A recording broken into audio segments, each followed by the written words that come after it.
Good morning po sa inyong lahat po. Kumusta naman kayo mga kabayan ko dito sa Qatar po? Kumusta ang buhay-buhay ninyo? Ako, sad lagi kasi gusto ko nang magbakasyon sa Pilipinas po. Pero ang hirap kasi mahal pa kaunti ang ticket. Pero laban lang,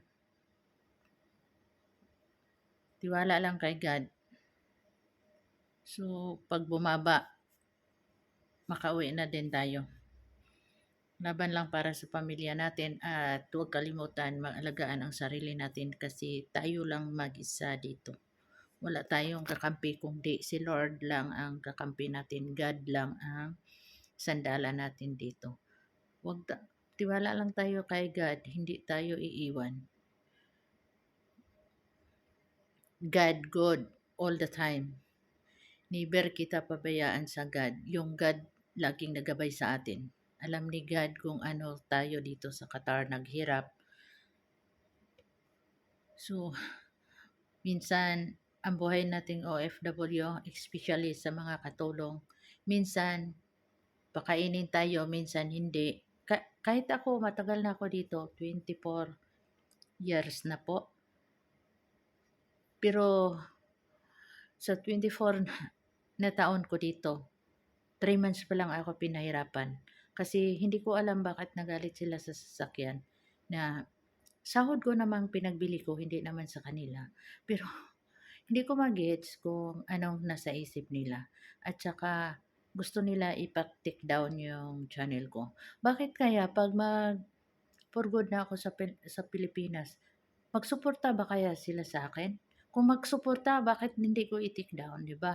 Pero bakit naman ganyan sila? So yun na lang masabi ko na pag itago niyang pagkain, yun na lang i-pray ko kay God na sana Lord hindi ako magugutom, sana Lord makabili ako ng pagkain. So kahapon nakabili ako ng pagkain ko.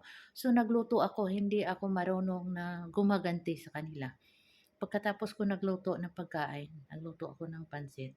Tinatawag ko sila kung anong naramdaman nila. Tinawag ko, baba kayo, kumakain kayo, may niluto ako. So bumaba sila kumakain. So hindi naman ako gumaganti.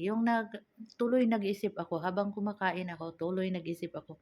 Hindi ba kaya nila naramdaman no na tinawag ko siya ng kainin ko siya kasi hindi siya nagluto.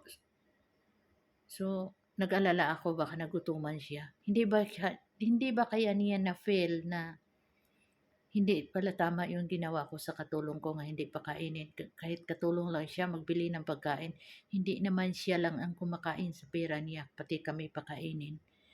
Minsan, nasa labas ako, magsabi siya, bili ka ng sabon dito. Magbili ako, wala namang ripan sa pera ko.